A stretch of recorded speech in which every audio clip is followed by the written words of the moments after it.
In today's interconnected world, international trade is a cornerstone of global economic growth.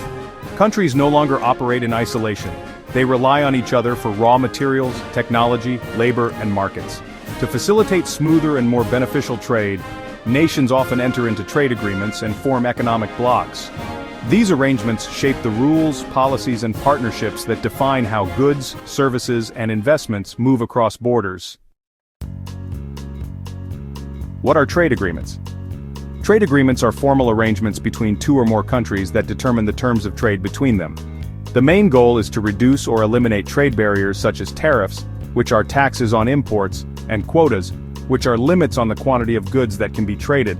Types of trade agreements include media group, global trade routes map, meeting of international delegates, diverse group at conference table at stock at a distribute_equally, bilateral agreements, which are between two countries like the Pakistan-China Free Trade Agreement, multilateral agreements, which involve multiple countries such as WTO agreements, and regional agreements, involving countries from a specific region like NAFTA or USMCA and ASEAN. These agreements often include rules on labor standards, intellectual property, environmental protections, and dispute resolution mechanisms.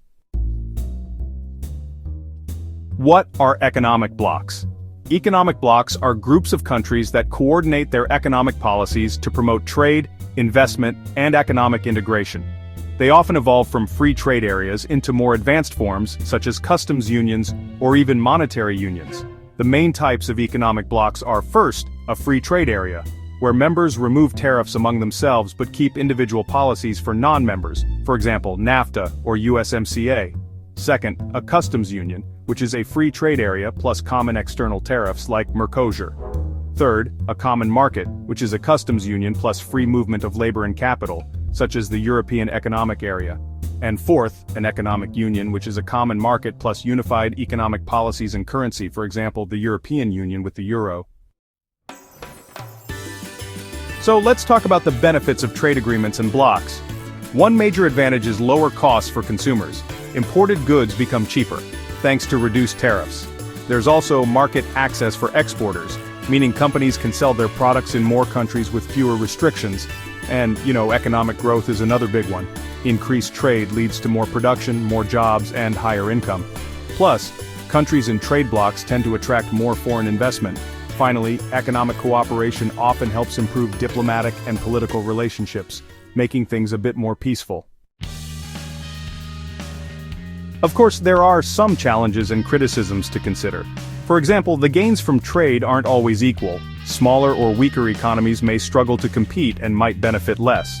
There's also the issue of loss of sovereignty, since nations sometimes have to follow rules that limit their control over their own policies. Another concern is dependency. Over-relying on certain trade partners can actually be risky. Environmental concerns are real too, because increased production and transport can impact sustainability.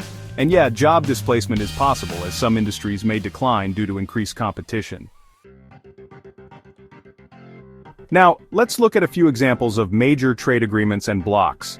The European Union, or EU, is a political and economic union with its own currency, the euro, and really strong integration among its members. Then there's ASEAN, or the Association of Southeast Asian Nations, which promotes economic growth and trade in Southeast Asia.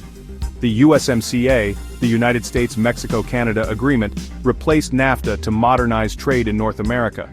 And finally, RCEP, or the Regional Comprehensive Economic Partnership, is a massive free trade agreement covering much of the Asia-Pacific.